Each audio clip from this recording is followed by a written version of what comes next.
Hey man, what it do YouTube? It's your boy back again with another in video, man. Look, you know what I'm saying? I want to see what Espresso talking about. Y'all see the title, man. Y'all see the Black Ops 6 has an incredible, unique opportunity. I want to see what he's talking about. Make sure y'all subscribe, like, share. We what? We close. I mean, we need close, but we on the way to 3,000, man. So yeah, subscribe, like, share. Shout out to Espresso getting this video out. I want to see what he's talking about. I did not know this came out yesterday because I don't be on here like that. But when I do, I will try to get as much knowledge, details, anything. So let's see what he's talking about.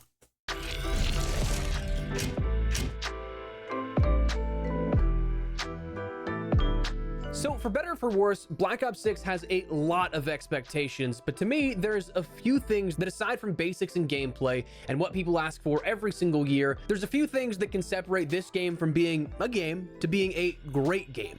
Today, we're going to be taking a look at some game-changing Agree. I feel like Black Ops 6 needs to not just be a good game, but a great one at that. So drop your thoughts as we go along on what you'd add to this list and what you think could make Black Ops 6 stand out above the rest. If you enjoyed the video, do me a favor and drop a like on it, and make sure to subscribe for more Black Ops 6 coverage. We're getting closer and closer to further reveals upcoming, so I'd love to have you in the community for all that kind of stuff. For now, though, let's take a look at a few things that I think can separate Black Ops 6 from the pack. Now, the biggest thing I think is honestly a content support umbrella. Like, we can absolutely consider this for the following items, but it really comes down to the big question of, can development pump out as much content as players would hope to see? Frankly, love it or hate it, objectively speaking, Sledgehammer has done an incredible job with Modern Warfare 3, offering the most in terms of core game content post-launch. No game in recent years has had the consistency of content offering, big or small, and offered such foundational changes as they have, and I think that that's been really refreshing. Even if you're burnt out on the game, you don't like the matchmaking, you're tired, whatever, objectively, I don't think you can really deny the quantity of things like MP content. With that, he is right. They add modes like the what is it, the get high? The get high thing, the thing with Warzone, back then when it had Snoop Dogg skins going crazy, and they added the y'all know the smoker operators, and yeah, they've been doing good. You know what I'm saying? Shout out to Sledgehammer, man. You know what I'm saying? Delivered. So with that in mind, piggybacking off of that, I would love to see weekly and seasonal events. One of my favorite parts of this year of Modern Warfare 3 has been the emphasis on weekly and seasonal events, which since the launch of Season 1, we've had a total of, get this, 1 week off of seasonal events. 1 week where there wasn't something in that event tab that you could end up doing. All of those other hours of every day, week, and month of Modern Warfare 3 thus far has had some type of event going on with some stream of challenges, XP-based rewards, and more that you could work towards. For years, I had been saying the way to bring players back isn't by manipulating their matchmaking experience, i.e. skill-based matchmaking, to make them feel like they're in the competition and not getting stopped here and there, but to actually make their time feel valued. And with reports of player counts being way higher at this point in the year than at the same point last year with Modern Warfare 2. Modern Warfare 2 is bad. I'm trying to tell y'all, Modern Warfare 2 is so doodle. I stopped playing the last 3 months, bro. I swear to God. Shout out to NW3, shout out to Sledgehammer, man. You know what I'm saying? Y'all actually keep me playing this game. You know what I'm saying? Y'all add skins, y'all add weapon skins, y'all add stuff to actually get and grind for at the this later on in the year. You know what I'm saying? Shout out to yo. I can't help but think that maybe that's part of the reason. Maybe it's me seeing the answer that I want to see, but aside from gameplay fundamentals, well, what's different this year than last? Content and content to work towards. And semi-related to that, I'd love to see a focus on camos, not so much saying left and but leave, also an adequate amount of these to earn. Like I said, it's been an incredible year for earnable camos. That alone has kept me coming back for stuff to do. I really do hope that in some capacity, either as a prestige reward, as we'll mention in a second, mastery camos, you name it, I really do hope they continue to double down on camos, not blueprints. One of the things I've never really understood since Modern Warfare 2019 introduced the gunsmith system is you have this customization system so laser focused on making whatever perfect build you specifically want, but you have this blueprint system that if you change one attachment, it can entirely ruin the look of the weapon. So give me a skin that allows for customization in any way, shape, or form. That's what I love about the camos that we've seen this year being introduced. And kind of backtracking a little bit to kind of tie it all together with a bow is not only just through weekly and seasonal rewards and camos, have worthwhile grinds and rewards to work towards. Again, coming back to those and encompassing that weekly and seasonal camo challenge system that we've seen this year, add in prestige master rewards that are actually worth it. It seems like, based off the wording they've used talking about the returning prestige system here out of the reveal for Black Ops 6, that there's some cool stuff coming within the mastery levels of Black Ops 6, but we don't know what that actually will be. I'd love to see something worthwhile though, and also I'd love to see some weapon mastery rewards that are pretty cool. Right now it's awesome to go through and be a completionist to get those 1,000 kills total between your gold, platinum, and Orion challenges or gilded, forged, priceless interstellar in Modern Warfare 3. While it's nice to be a completionist and do those challenges, you only get a calling card, emblem, and weapon charm out of it. So like, I would love for there to be something, if you embark on that shows add my new calling card back, because I still don't got one. Smaller items. And since we're talking about weapon sort of mastery, weapon prestige rewards, we know there's going to be weapon prestiges this year in Black Ops 6. So whether it's tethered to or not to the camo grind overall this year, if it's not, I'd love to see some stuff added to allow for sort of incentivizing that weapon progression. I never realized that, but it's only 4 of them. Like NW2, NW3, they're the same. So you had like what? Yeah, power, recoil, accuracy. Was it recoil accuracy? Yeah, mobility or handling. And that's fire. Only 4 of them, so it kind of breaks down that shit of you worrying about something going down and then something going up. I like that. Some always go down, but you know. Yeah. Additionally, I'd love to see a prestige shop, something that again rewards players and incentivizes ranking up and going through the grind over and over again. I thought this was an incredibly underrated addition to Black Ops Cold War, and with the reintroduction of that genuine prestige system once again in Black Ops 6, what better time to reintroduce a way to earn even more rewards? Add in things like camos, calling cards, emblems, you name it. Honestly, I really thought that the sort of throwback emblems you could use for your prestige emblems, I thought that was pretty cool. We'll see if that comes back or not. But next, let's move off the camos and rewards stuff, because that I didn't realize I had that many interests in seeing so much more added in, or rather continued. But I think absolutely what's crucial to the game's core multiplayer experience is a solid number of post-launch maps. 16 maps up front is absolutely beautiful to hear. You won't see me complaining about that, especially given the last couple of years launch content was just either lackluster in terms of quantity. Modern Warfare 3's was all just simply remakes, but to have something that keeps up with what we've had post-launch this year is going to be tough. But if they can do it, I think it's going to be phenomenal, again mixed with an incredible and new experience that you haven't experienced at all if the game launches as we see it already. Modern Warfare 3, love it or hate it, has to date provided the most content and 6v6 content post-launch through the first 8 months of a game's life cycle, and easily on pace to provide the most maps ever in COD history post-launch for multiplayer. Don't believe me? Well, here's the historical breakdown of how stuff has worked. COD 4 only offered that variety map pack, 4 maps. World at War was 10 maps. Modern Warfare 2, 10 maps. Black Ops 1 was the first of the map pack sort of standard that we saw with 4 per year, though the Resurrection map pack only offered zombies maps, so we got 12 maps there. Modern Warfare 3 across Elite gave 27 maps. Black Ops 2 with a bonus map was 17 maps. Ghost and Advanced Warfare, both 16 maps. Black Ops 3 was 23 maps, but it had a few bonus maps like the Back in Black maps, Nuketown. Infinite Warfare offered 18 maps. Modern Warfare Remastered offered 7 maps, the variety map pack, plus a few variants that we saw throughout the year. World War II offered 21 maps, a few more in-season and variety maps. Black Ops 4 was the first of the air quote seasonal sort of testing grounds with the operations, where that had 20 maps. Modern Warfare 2019, 31 maps. Black Ops Cold War, 29 maps.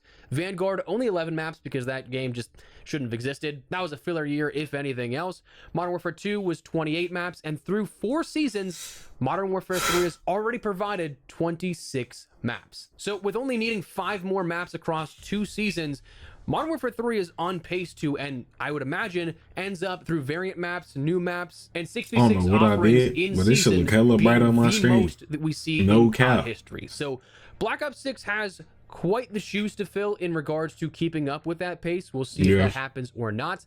Beyond that, though, I'd love to see some gameplay tuning stuff that would, I think, set the game above the rest. Firstly, I mean, this one's kind of a no-brainer.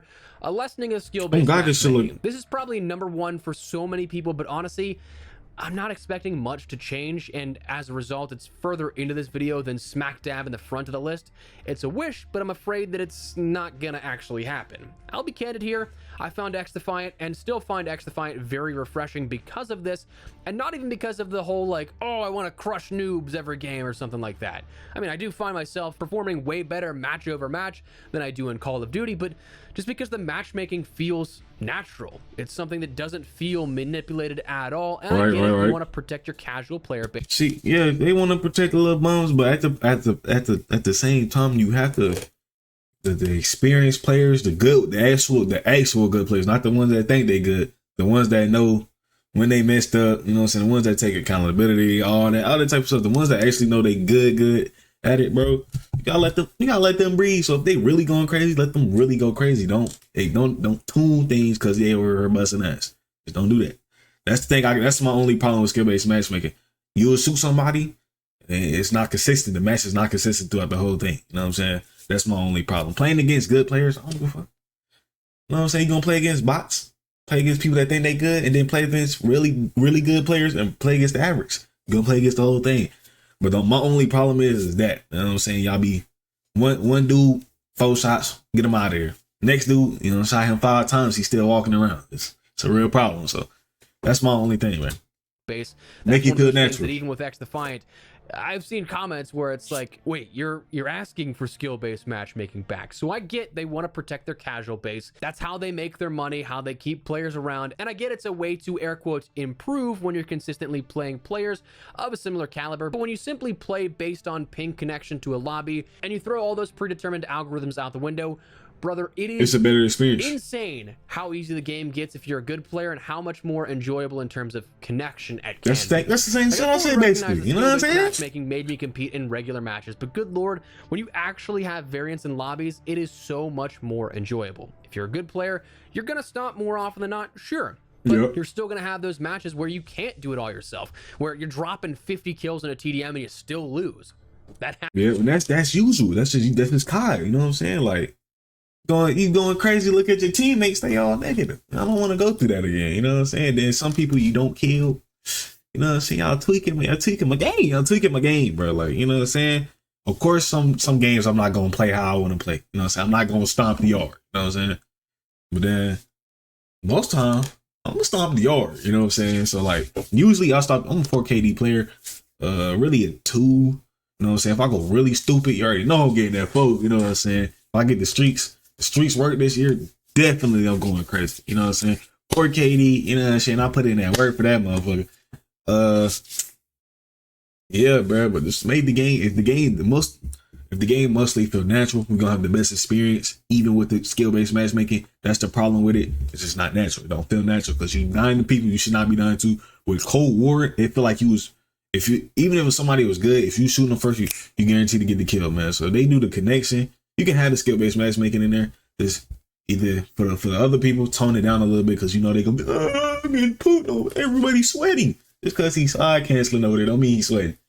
Some people casual is you're sweating, and some people playing body is they casual. You know what I'm saying? Like shit like that. Yeah. Happened recently to be an XDefiant. There's nothing manipulative about it. Simply, you either play well, you get stomped, but if you do, you just improve organically. Also, gameplay related, we've talked about a lot of fixes coming for XDefiant and stuff recently, so this was jogged in my memory that I'd love to see things fixed in an adequate time frame. Do not take days to weeks to months to fix issues. I always will come back to this because it's mind-blowing how that's for games as a whole. I know it hasn't happened too much this year with Modern Warfare 3, but Modern Warfare 2 I'll always come what the back fuck to I do? My game felt hella brave. Pistol ended up being something that lasted 2.5 to 3 seasons of an issue that was never fixed. That's 5 to 6 months of an issue that was not fixed. And for some of the stuff within Warzone, they weren't aware of the issues at all when they were like the main issues the community pointed out. So getting things fixed in a quick and timely manner is integral to making sure that your game ends up Stays keeping its long. player base as much as possible. Bro, I just looked at college football. They got over half a mil, bro. Over, it's like 26 over half over that 500. But they got half a mil, bro. The game just came out, bro. Well, it came out, but you know what I mean. They got over half a mil, bro. Need something like that for Kai, bro. If Kai good this year, you'll see them exact same numbers, bro. Guaranteed. If the game doesn't work for people, they're not going to play. Another thing that I've been thinking about recently that I feel like could be good for some players, I don't personally care, but it's one of those things that's a nice option to have, is input-based matchmaking. I feel like that would be a pretty nice feature to have within Black Ops 6. XDefiant, you have it in. There's a bunch of other games that have it in, so I'm kind of surprised we haven't seen that introduced within Call of Duty just yet. You have cross-play features, but not input-based features. And finally, an additional item I'd love to see is just simply communication. Communication is absolutely key when it comes to handling the community. I gotta give praise historically to Sledgehammer. You know what I'm saying? Treyarch has always been good, but I'd say they're kind of the middle of the road between Sledge, who just looks to like be the friend that wants to chill with the community and hang out with you guys and chat with everybody, and Infinity Ward, who just doesn't want to talk about anything to anybody. I'd like to lean more towards this game being more so how Sledge handles it with communication. Don't just keep up in the first few weeks after the beta and the launch, but instead try and do it year round. Bring community blogs, developer diaries, or something like that that gives insight behind the scenes and a sense of transparency. I know the MP5 gonna smack. The players don't quite like, explain why things are that way or why they can or cannot be done. I think a lot of people, if they don't agree with a design decision or something like that, at the very least, they're willing to hear out the perspective as to why that choice was made, and maybe that can quell some frustrations. So for that, I think that's a perfect stepping stone from this list into this should look bright as you guys shit, may bro. have to add as well, because communication can make or break a game for sure. But off the top of my head, that's what I've got. I guarantee that I'll miss a few things here and there. I'll publish this video and immediately be like, oh my God, how did I forget that? But for right now, that's what we got. And of course, we're quite a ways into this video. So feel free to let me know anything you'd like to add to the list, anything you think would make Black Ops 6 an absolute standout of a game. Whatever the case, let me know your thoughts. What I think, bro, basically he hit everything on the nail. I just need the game, basically game to play good, feel good. So if I go over there, say I got some uploading on here and I can't play on here, go to PlayStation, perfectly fine. You know what I'm saying? Because this year shit on PlayStation laggy as hell. But yeah, I just want the game as a whole to play good, fluent. You know what I'm saying? Buzz gonna be in the game, every game. Buzz gonna be in every game if they fix it fast enough. Like it wasn't there. You know what I'm saying? I like that. You know what I'm saying? Just keep that. You know what I'm saying? Keep that pace up. You know, content after. You know what I'm saying? Maps, game mode. So if y'all don't have a game mode that y'all had since launch, put it in there if y'all want. New maps, like you know what I'm saying? Want some good looking maps. I already know Newtown coming. Yeah, I just want the game to be good. You know what I'm saying? That's it though. You know what I'm saying? That's a whole, like zombies. We only gonna play campaign once or twice, you know what I'm saying? Or 3 times for some of the other people. But yeah, I want the whole game to be good. I want it to be a year-round game where it don't die off at certain points. Like, you know what I'm saying? But that's it, man. Let me know what y'all think. I'm out of here. Peace, man.